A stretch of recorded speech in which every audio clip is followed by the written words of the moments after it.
Do you have something to say? Hello, beautiful people of YouTube. Thank you for clicking on this channel. In this video, I will present 7 current trends in horror, books, and movies. Mostly books. I will give examples of each trend that I think are good, and I'll give examples that I think are not so good. I will share my opinion on these trends. Some of these trends have got to go, but maybe you disagree, and this I am curious about. So hopefully we can fill up the comments section with your opinions on these trends. If that sounds good to you, please go ahead and hit that like button, help out the algorithm. And while you're doing so, consider subscribing if you haven't already. Your support is much appreciated. Thank you. Now let's kick things off with trend number 1. Come on, it's the 80s. Let's do what we want. Free love. Are we done with 80s nostalgia? Have we given that dead horse a good enough beating yet, or do we still have a few whacks left in us? The first movie I remember seeing that was dripping in 80s nostalgia was Adam Sandler's The Wedding Singer. This was back in 1998. And then a few years later, we had a Hot, Wet American Summer. And I feel like the trend really hit its peak in 2010 with MacGruber and Hot Tub Time Machine. I liked those movies fine. I had a good time with them. In horror, Stranger Things came out in 2016 and it was an immediate and huge success. So unsurprisingly, many horror creators would follow suit. And they would give that suit shoulder pads and zippers on the front and really soak that suit in 80s nostalgia. In publishing, My Heart is a Chainsaw by Stephen Graham Jones, that came out in 2021 and it got great buzz. It was well received. I read the blurb, and the first line in the blurb was warning me about 80s nostalgia, so I decided I'd pass on that. And then a few years later, Paul Tremblay was coming out with a new book, and I was excited because I'm a fan of Paul Tremblay, and I read most of what he puts out. But then the book came out. It was a horror movie, and judging by the blurb and by the reviews, I was getting the sense that this was heavy in 80s nostalgia, so I decided to give that book a pass, even though I've heard good things about it. So apparently I have been done with this trend for some time now. But both of those books were hits and they were well received by the public in general, so perhaps I am in the minority in being over this trend. I have heard that Netflix has recently put out another installment of another Fear Street movie that is dripping in 80s nostalgia.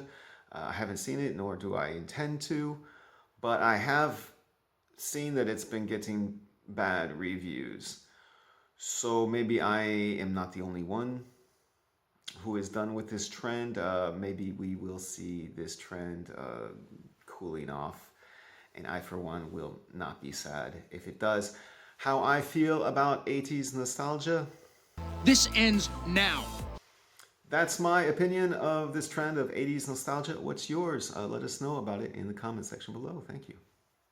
Trend number 2, the historical figure horror trope mashup.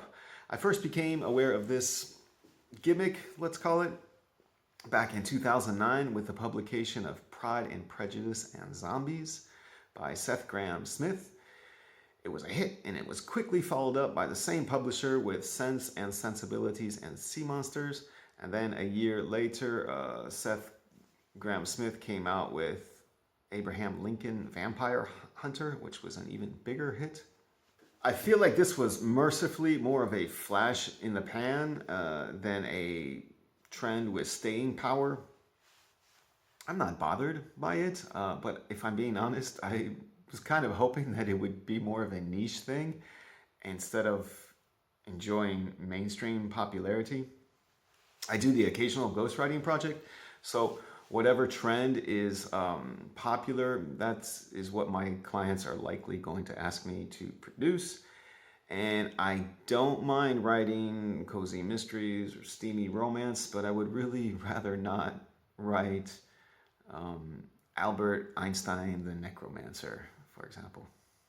Even though I see this trend losing its momentum, I do feel that it has paved the way for another flash in the pan, fingers crossed, horror trend, and that is using public domain works or retellings or historical events to create a horror story. Maybe you're familiar with the movies Winnie the Pooh or Popeye horror movies. In books, we have T. Kingfisher and her various fairy tale retellings, and her retelling of the classic The Fall of the House of Usher in her book What Moves the Dead from 2022, which I have not read, but I have heard good things about it. But The Fall of the House of Usher is one of my all-time favorite short stories, and I am very protective of it. I do not want to read a retelling of it. There is Emma Cline, whose first book, The Girls, was a big hit, and it is a fictional retelling of the Manson family murders. And because it was successful, you know, if it's successful, why change? So she produced other works in that vein. She even put out a book where Harvey Weinstein is the main character. In movies, there was Ty West's The Sacrament, which is essentially a reenactment of the Jonestown Massacre. I have seen several documentaries about the Jonestown Massacre. I did not need to watch a reenactment of it. It felt kind of like watching the news, except not. I'll be honest with you, none of these books or movies did anything for me.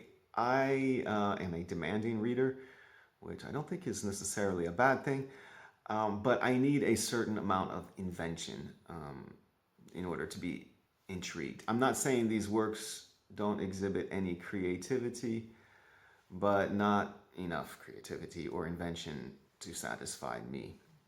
In fact, my first experience with this trend was with The Girls, and I read it because it had won the Shirley Jackson Award for Best Novel, and I'm a huge Shirley Jackson fan, so I figured, well, I'll check out what her namesake award has to offer. And when I read it, it was quite disappointing. For this trend, I'd say let's stop using established IPs and historical events that we're all familiar with. I say, let sleeping dogs lie, even the undead ones. This ends now. Trend number 4, critical thinking in horror. It used to be that when you had supernatural elements and you had a character who was skeptical of the supernatural as an explanation, it used to be that we could be sure that that character was going to be brutally killed or that that character was the villain. And you're supposed to be screaming, why don't you believe? Why are you being so stupid, right? And a few examples that come to mind from the 70s, we have Hell House by Richard Matheson or The Fury by John Farris.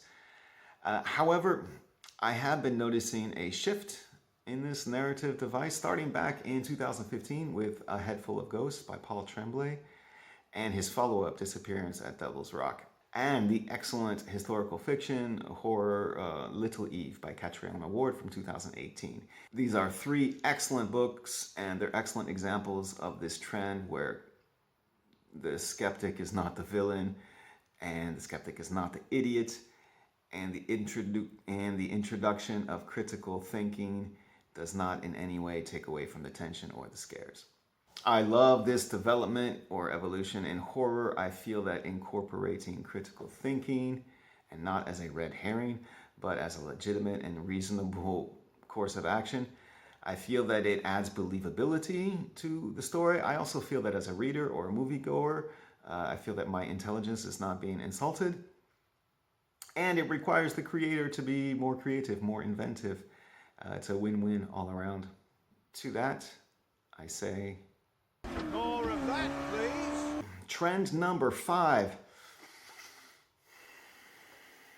This is a tough one for me. This is a big deal breaker, actually. This is first-person narration. I did this, we did this, that sort of perspective from the narrator.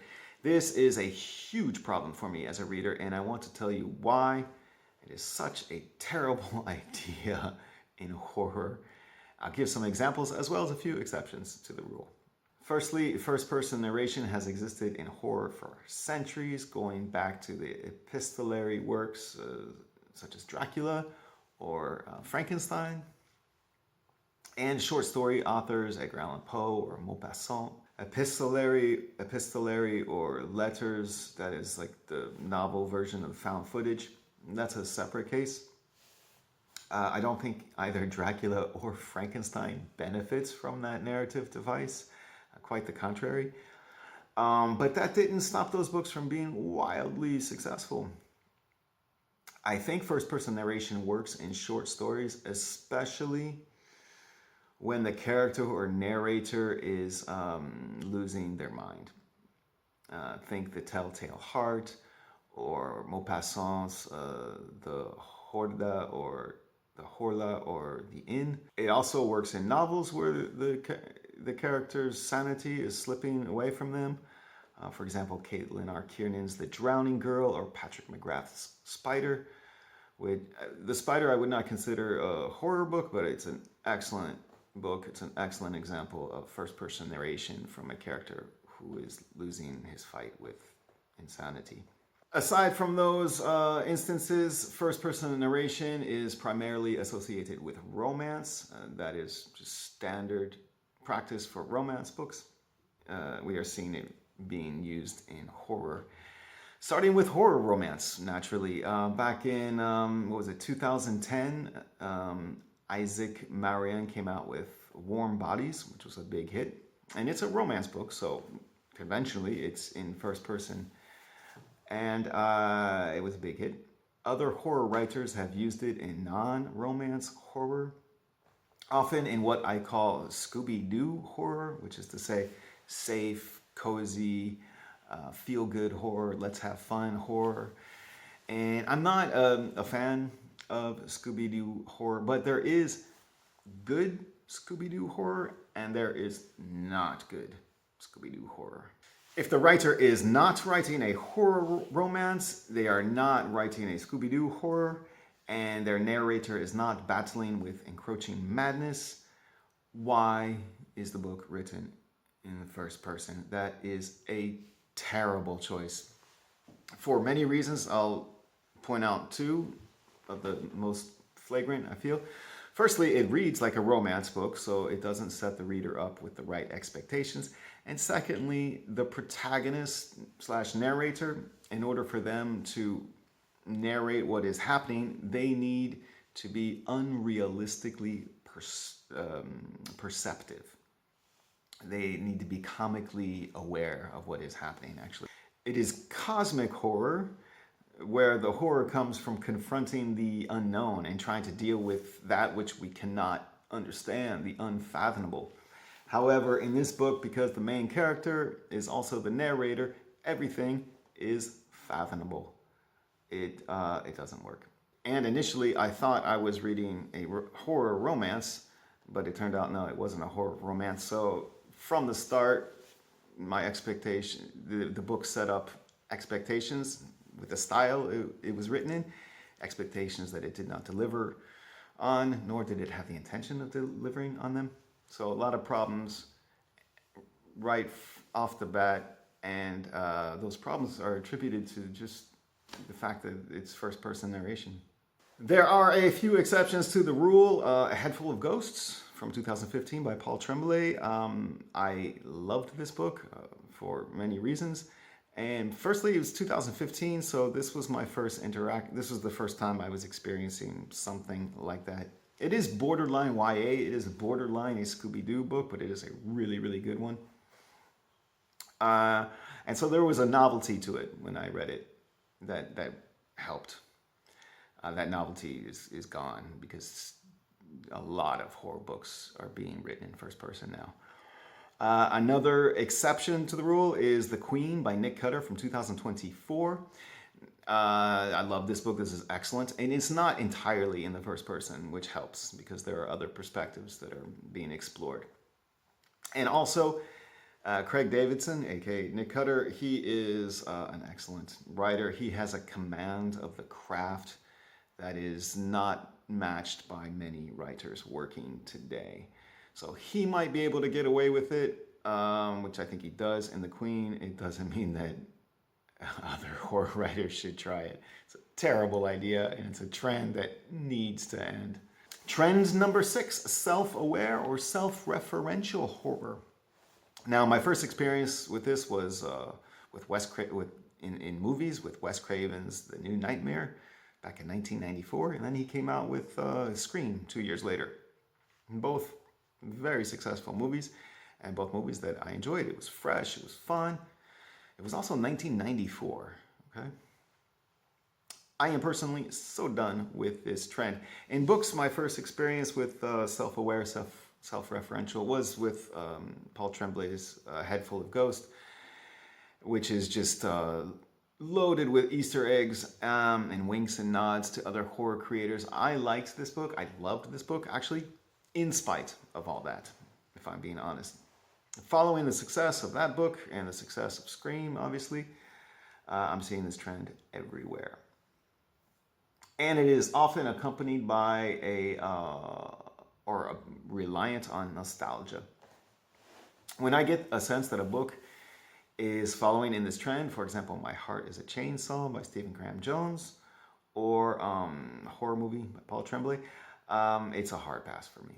But those two books were very well received. I've heard great things about them, so perhaps I am in the minority here, but I don't want my horror to be self-aware or self-referential. This ends now. And lastly, trend number 7, women. It used to be that women creators in horror were quite rare, the exception. Not anymore. Women are dominating horror. I look at new releases or upcoming releases, and the majority of them are from women horror creators. Some notable examples, Anya Alborn, Lauren Bukes, Catriona Ward, Haley Piper, Gwendolyn Keast, Tanya Pell, Gemma Amor, T. Kingfisher, Caitlin R. Kiernan, Tanana Rive-Du, and the list goes on and on. I'm forgetting many. To be honest, I do not see the difference in the creations themselves. I think reading blind, I would be hard-pressed to tell if it's written by a man or a woman. My expectation is that with the women creators, I would assume that the female characters would be better treated. However, Lauren Bukes' The Shining Girls does not confirm that assumption. So I don't really know what the difference is, if there is any. If you've noticed a difference in the styles or the themes in what men are creating and what women, please let me know in the comment section. I'd be curious to hear what you think of this and what you're getting out of this. As far as women dominating the current scene in horror publishing, sure, yeah, why not? As long as they don't use first-person narration, I'm happy to check out what they're creating. Maybe while they're at it, they could take over politics for a change. Let's see how they do with that. But in horror, I'd say... More of that, please. Well, there you have it. 7 trends in horror. Some I think are good. Some have got to go, please. That's my opinion. I suspect yours may vary a bit. I would love to know what you think about these trends, and I hope that we can expand on this conversation in the comment section. Thank you for hitting the like button and subscribing. If you'd like to support the channel, I do not have a Patreon account, but I am a writer, so I would encourage you to check out my books. Links in the description box. I look forward to connecting with you in the comment section. Thank you for watching. I'll see you at the next video.